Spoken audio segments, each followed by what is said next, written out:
الحمد لله والصلاة والسلام على رسول الله أما بعد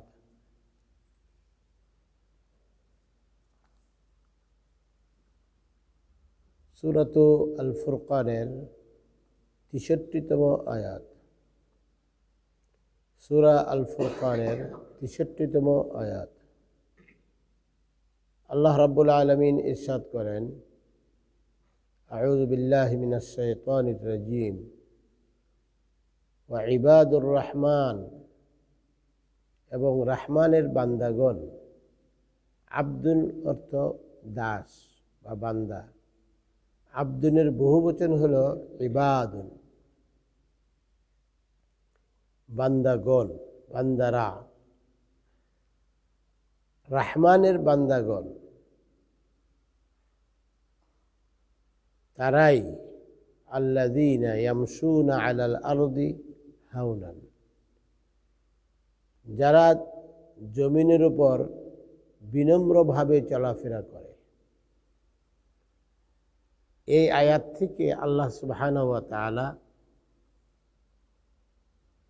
এর পরবর্তী কতগুলো আয়াতের মাধ্যমে আল্লাহর মুমিন বান্দাদের গুণাবলী বর্ণনা করেছেন। আল্লাহর মুমিন বান্দাদের যে গুণগুলো আছে তার মধ্যে থেকে এখানে আল্লাহ ১ নম্বর গুণ বর্ণনা করেন যে তারা জমিনে যখন চলাফেরা করে, চলাচল করে, তখন নম্রতার সাথে চলাফেরা করে, নম্রভাবে। একটা হলো নম্রভাবে চলাফেরা করা, আরেকটা হলো ধীরে ধীরে খুব আস্তে আস্তে চলাফেরা করা। এখানে আস্তে চলার কথা বলা হয়নি, বলা হয়েছে তাদের হাঁটার মধ্যে, চলাচলের মধ্যে নম্রতা প্রকাশ পায়, বিনয়িতা। রাসূল সাল্লাল্লাহু আলাইহি সাল্লাম একেবারে ধীরে ধীরে হাঁটতেন না, উনি একটু দ্রুত গতিতে হাঁটতেন, কিন্তু ওনার হাঁটার মধ্যে ছিল নম্রতা, বিনয়িতা। অহংকার ছিল না, অহংকার বশত উনি হাঁটতেন না, দম্ভ ভরে চলাফেরা করতেন না, বুক ফুলিয়ে পা জোরে জোরে ফেলা, মাটির মধ্যে লাফিয়ে লাফিয়ে যাওয়া, এরকমভাবে চলতেন না। দ্রুত গতিতে হাঁটতেন, কিন্তু তার হাঁটার মধ্যে কি ছিল? নম্রতা, বিনয়িতা ছিল। আল্লাহর ভয় নিয়ে তিনি চলাচল করতেন। এই জন্য আল্লাহ সুবহানাহু ওয়া তাআলা এখানে আল্লাহর মুমিন বান্দাদের একটা গুণ বর্ণনা করেছেন, সেটা হলো তারা জমিনে যখন চলাচল করে তখন নম্রতার সাথে চলাচল করে। মানুষ যেন তাদেরকে দেখে অহংকারী না মনে করে।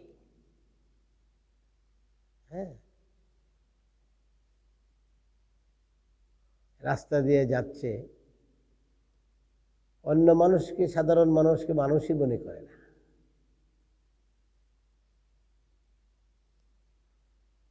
এরকম অনেক লোক সমাজে আছে, অহংকারী, তাকাব্বুরি তাদের ভিতরে, ইবলিসের মতো।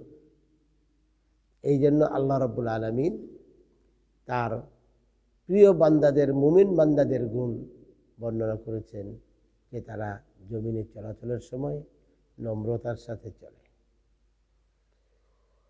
ওয়া ইযা খাতাবাহুমুল জাহিলুনা ক্বালু সালামা, এটা হলো আল্লাহর মুমিন বান্দাদের দ্বিতীয় গুণ।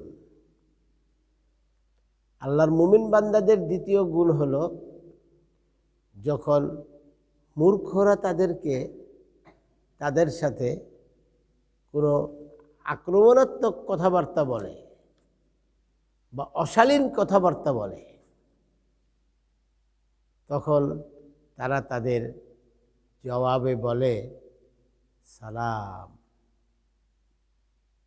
অর্থাৎ শান্তি। এখানে জাহিল শব্দটার আসলে জাহিল শব্দের আবিধানিক অর্থ হলো অশিক্ষিত, মূর্খ। কিন্তু এই জায়গায় জাহিল শব্দটা ওই মূর্খের অর্থে ব্যবহৃত হবে না,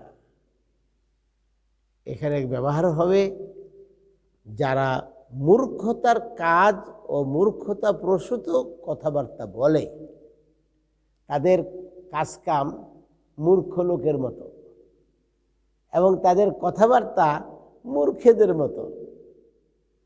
হ্যাঁ, মূর্খদের কথার মধ্যে যেমন কোনো বাস বিচার নাই, মান্যগণ্য নাই, শ্রদ্ধাবোধ নেই। হ্যাঁ, শ্রদ্ধ ব্যক্তিকে শ্রদ্ধা করতে জানে না। হ্যাঁ, ওই রকম আচরণ যারা করে, কাদের সাথে? আল্লাহর মুমিন বান্দাদের সাথে কর্কশ ব্যবহার করে।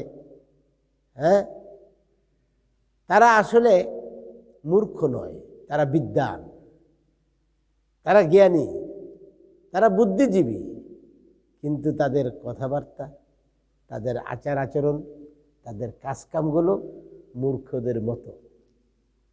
এই জন্য আল্লাহ রাব্বুল আলামিন এখানে তাদেরকে মূর্খ বলেছেন। যেমন আরবের কুরাইশদের একজন অনেক বড় নেতা এবং তাদের মধ্যে সবচেয়ে শিক্ষিত ছিল সেই সময়ে, জ্ঞানী ছিল, পণ্ডিত ছিল, যার নাম ছিল আবুল হাকাম। কিন্তু সে মূর্খদের মতন আচরণ, কথাবার্তা, কাজকাম করার কারণেই আল্লাহ তার নাম আবুল হাকামের পরিবর্তে আবুল জাহাল দিয়েছেন, মূর্খের বাবা। হ্যাঁ, এরকম পৃথিবীতে সবসময় কিছু শিক্ষিত লোক কিন্তু মূর্খের মতো কথাবার্তা আচরণ করে, জ্ঞানহীন লোকদের মতো, ইসলাম বিদ্বেষী, ইসলামের বিরুদ্ধে কথাবার্তা বলে। হ্যাঁ, মুমিনদের বিরুদ্ধে কথাবার্তা বলে, আলেম ওলামাদের বিরুদ্ধে কথাবার্তা বলে, এরাই হলো জাহেল। এদেরকে আল্লাহ এখানে এদের সম্পর্কেই বলেছে। আর ওরাই তো মুমিনদের সাথে, আল্লাহর মুমিন বান্দাদের সাথে অশালীন আচরণ করে। হ্যাঁ, ফেসবুকের বিরুদ্ধে কোন আলেম প্রতিবাদ করেছে, তাকে এক নেতা, মনে হয় এমপি না কি যেন, স্টেজে জনগণের সামনে তাকে অশালীন ভাষায় বকাবাজি শুরু করে দিয়েছে, অশালীন ভাষায়, ইচ্ছা মতো। এরাই হলো জাহেল। এই শ্রেণীর লোক যারা, তাদেরকে আল্লাহ এখানে জাহেল বলেছেন। ওয়াইদা খাতাবাহুমুল জাহিলুনা, ওই মূর্খের লোক দলেরা যখন মুমিনদেরকে, আল্লাহর মুমিন বান্দাদেরকে অশালীন ভাষায় সম্বোধন করে, কথাবার্তা বলে, বকাবাজি করে, তখন মুমিন বান্দারা তাদেরকে তাদের অশালীন ভাষার প্রতি উত্তরে অশালীন ভাষা বলে না, তারা তাদেরকে বলে সালাম, তাদেরকে শান্তির বাণী শুনে সেখান থেকে তারা চলে যায়। হ্যাঁ, সালামের অর্থ কি? শান্তি। সালামুন আলাইকুম, আল্লাহ জান্নাতীদেরকে বলবেন তোমাদের উপর শান্তি বর্ষিত হোক। হ্যাঁ, মুমিন বান্দারা দুনিয়াতে যারা জাহিল মূর্খদের মতো আচরণ করে, মুমিনদের সাথে অশালীন আচরণ করে, কথাবার্তা বলে, তাদের সাথে তারা অশালীন কথা, কাজের বিনিময়ে, পরিবর্তে, প্রতিরোধে তারা অশালীন কথা দিয়ে উত্তর দেয় না, বরং তারা শান্তির বাণী দিয়ে তাদেরকে কথা বলে, বুঝায়, অথবা সেখান থেকে তারা সালাম দিয়ে সরে যায়, চলে যায়। আল্লাহ রাব্বুল আলামিন কোরআনুল কারীমে অন্যত্র বলেছেন যে যারা আল্লাহ রাব্বুল আলামিনের নবী সাল্লাল্লাহু আলাইহি সাল্লাম এবং মুমিনদের বিরুদ্ধে সমালোচনা করে, তুমি তাদের কাছে বসো না, সঙ্গ দিও না। যদি সঙ্গ দাও বা বসো, তাহলে তুমিও তাদের মতো হয়ে গেলা।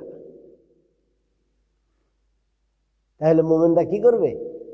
যেখানে ইসলাম বিরোধী কথা হচ্ছে, হ্যাঁ, ইসলাম সম্পর্কে, আলেমদের সম্পর্কে, মুমিনদের সম্পর্কে অশালীন ব্যবহার, কথাবার্তা চলছে, সেখান থেকে মুমিনদের কি করতে হবে?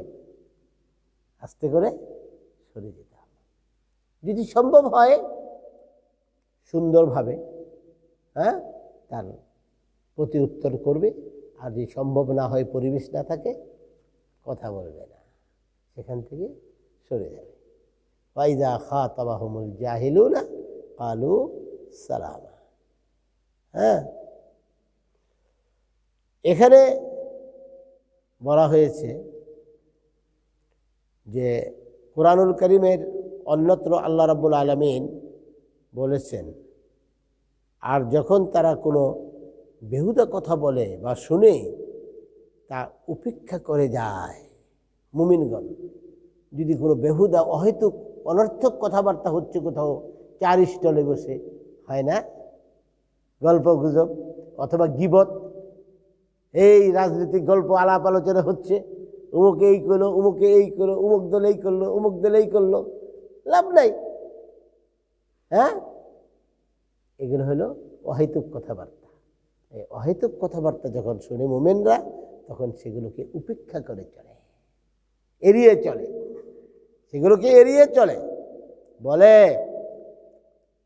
আমাদের কাজের ফল আমরা পাব এবং তোমাদের কাজের ফল তোমরা পাবে। হ্যাঁ, কে ভালো আর কে মন্দ, কে সঠিক আর কে বেঠিক, কে ন্যায়ের উপরে আছে আর কে অন্যায়ের উপরে আছে, তার বিচার কিয়ামতের দিন অবশ্যই হবে। তখন প্রমাণ হবে কে সত্য আর কে মিথ্যা। এবং আমরা যদি ভুল করি, আমাদের ফল আমরা পাবো, আর তোমরা যদি ভুল করো, তাহলে তোমাদের কৃতকর্মের ফল তোমরা পাবে। এই দুটো গুণ হলো। 3 নম্বর গুণ পরবর্তী আয়াতে আল্লাহ বলেন, ওয়াল্লাযীনা ইয়াবীতুনা লিরাব্বিহিম সুজদাও ওয়া কিয়ামা। আল্লাহর মুমিন প্রিয় বান্দাদের আরেকটি 3 নম্বর গুণ হলো, তারা রাত অতিবাহিত করে তাদের রবের উদ্দেশ্যে সিজদাবনত হয়ে এবং দাঁড়িয়ে থেকে। তারা রাত অতিবাহিত করে কিভাবে? তাদের রবের উদ্দেশ্যে সিজদাবনত হয়ে অথবা দাঁড়িয়ে থেকে। অর্থাৎ রাত্রিতে নির্জন অবস্থায় মানুষ যখন ঘুমন্ত থাকে, তখন তারা উঠে তাহাজ্জুদের সালাত আদায় করে। মানুষ যখন ঘুমন্ত, তখন তারা ঘুমায় না, তারা জেগে যায়। এত আরামের ঘুম, বিশ্রাম, হ্যাঁ, আর জাগতে গেলে কত কষ্ট, ঠান্ডা, সেগুলোকে তারা উপেক্ষা করে ঘুম থেকে জেগে যায়, দাঁড়িয়ে দাঁড়িয়ে এবং সিজদাবনত হয়ে আল্লাহর ইবাদত করে। রাত্রিতে দাঁড়িয়ে যায়, দাঁড়িয়ে থাকে।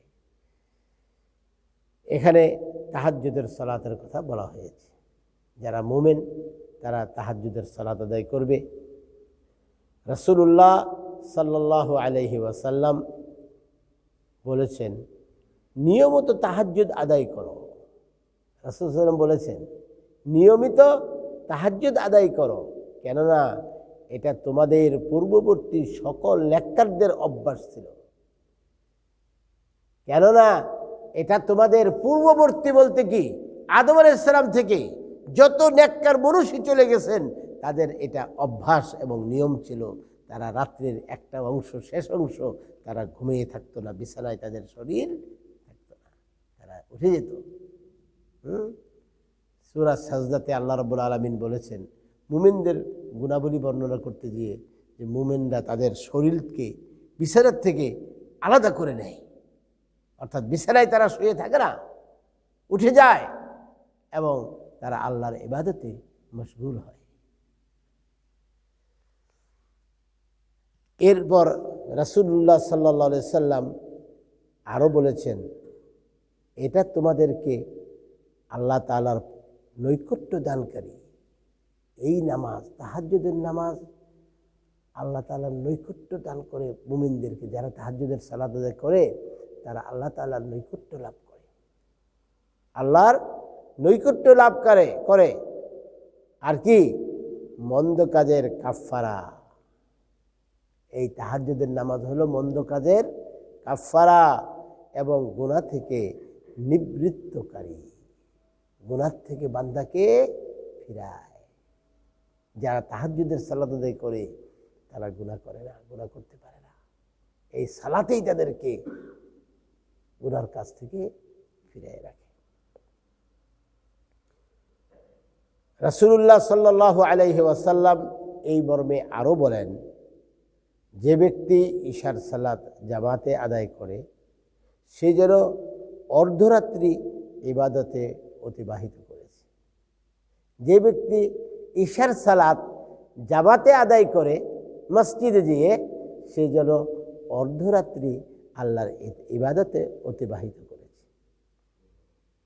আবার যখন ফজরের সালাত জামাতে আদায় করে তখন আল্লাহ রাব্বুল আলামিন ওই ব্যক্তিকে সারা রাত্রি ইবাদতকারী হিসাবে গণ্য করেন এবং সারা রাত ইবাদত করার নেকি তাকে দান করেন। সুবহানাল্লাহ। হ্যাঁ, শুধুমাত্র যদি ঈশার সালাতটা আর ফজরের সালাতটা আমরা কষ্ট করে জামাতে সালাত আদায় করি। যেমন আপনারা আজকে যারা আসছেন, লোক মুসলমানে গ্রেট ওয়ার্ল্ড হিরিতে নাই, কিন্তু কয়জন? এটাই হলো মুমিনের পরিচয়। যারা শীতের মধ্যে, কনকনে শীতে ঠান্ডা পানি দিয়ে উঁচু করে এত আরামের বিছানা, লেপের, কম্বলের নিচে থেকে লাফিয়ে উঠে তারা আল্লাহর ইবাদতের উদ্দেশ্যে মসজিদে চলে আসে, এটার এত মর্যাদা। ঈশার নামাজটা যদি কষ্ট করে জামাতে পড়তে পারেন আর ফজরের নামাজ যদি জামাতে পড়তে পারেন, আল্লাহ রাব্বুল আলামিন আপনাকে সারা রাত্রি আল্লাহর ইবাদত করে আপনি অতিবাহিত করেছেন, এইটাই আপনার আমল নামায় লিখে দেবেন। সুবহানাল্লাহ। এরপরে আল্লাহ রাব্বুল আলামিন আল্লাহর মুমিন বান্দাদের আরেকটি পরিচয়, গুণ বর্ণনা করেছেন। সেটা হলো ওয়াল্লাযীনা ইয়াকুলুনা, আর যারা বলে রব্বানা সরিফ আন্না আযাবা জাহান্নাম, হে আল্লাহ আপনি আমাদের থেকে জাহান্নামের শাস্তি সরিয়ে নেন। তারা কি বলে? মুমিনরা কি বলে? হে আল্লাহ আপনি আমাদের থেকে জাহান্নামের শাস্তিকে হটিয়ে দেন, দূর করে দেন, সরিয়ে দেন। কেন? ইন্না আযাবাহা কানা গারাবা, নিশ্চয়ই জাহান্নামের আগুন অবিচ্ছিন্ন, জাহান্নামের শাস্তি অবিচ্ছিন্ন, কখনো বিচ্ছিন্ন হবে না, কখনো ছুটবে না, বাদ পড়বে না। জাহান্নামের শাস্তি শুরু হলে সেটার থেকে মাঝখানে কোনো রেহাই পাওয়া যাবে না, বিরতি দিবে না, অনবরত অবিচ্ছিন্নভাবে জাহান্নামের শাস্তি হতে থাকবে। কাজেই আল্লাহ আপনি আমাদেরকে জাহান্নামের শাস্তির থেকে রেহাই দিন। তারা আল্লাহর কাছে এই দোয়া করে আমাদেরকে, এই দোয়া এটা আল্লাহর পক্ষ থেকে আমাদেরকে আল্লাহ শিক্ষা দিয়েছেন। আমরা কি বলবো? রব্বানা সরিফ আন্না আযাবা জাহান্নামা ইন্না আযাবাহা কানা গারামা। এটা দোয়া, আল্লাহর কাছে প্রার্থনা মুমিনদের পক্ষ থেকে। ইন্নাহা সাআত মুস্তাকাররান ওয়া মুকামা, নিশ্চয়ই এটা বসবাস ও অবস্থান স্থল হিসেবে খুবই নিকৃষ্ট। নিশ্চয়ই এটা বলতে কি? জাহান্নাম। নিশ্চয়ই জাহান্নাম বসবাস করার দিক থেকে এবং অবস্থান স্থল হিসেবে খুবই নিকৃষ্ট, অতি নিকৃষ্ট জায়গা। জাহান্নামের চেয়ে আর নিকৃষ্ট জায়গা পৃথিবীতে আর কোথাও নেই। কাজেই এই জাহান্নাম থেকে মুমিন বান্দার আল্লাহর কাছে সবসময় পানাহ চাবে, মুক্তি চাবে। আল্লাহ সুবহানাহু ওয়া তাআলা আরও আছে মুমিনদের গুণাবলী আল্লাহ রাব্বুল আলামিন আরও বর্ণনা করেছেন। আল্লাহ আমাদের সবাইকে যে গুণগুলো আজকে বর্ণনা করা হলো, উল্লেখ করা হলো কুরআনুল কারীমের সূরা আল ফুরকানের 63, 64 ও 65তম আয়াত দ্বারা আমাদেরকে এই আমলগুলো করার, এই গুণগুলোর দ্বারা গুণান্বিত হওয়ার তৌফিক দান করেন। আল্লাহুম্মা আমিন। সুবহানাকা আল্লাহুম্মা বিহামদিকা আশহাদু আল্লা ইলাহা ইল্লা আনতা আস্তাগফিরুকা ওয়া আতুবু ইলাইকা। আসসালামু আলাইকুম ওয়া রাহমাতুল্লাহি ওয়া বারাকাতুহু।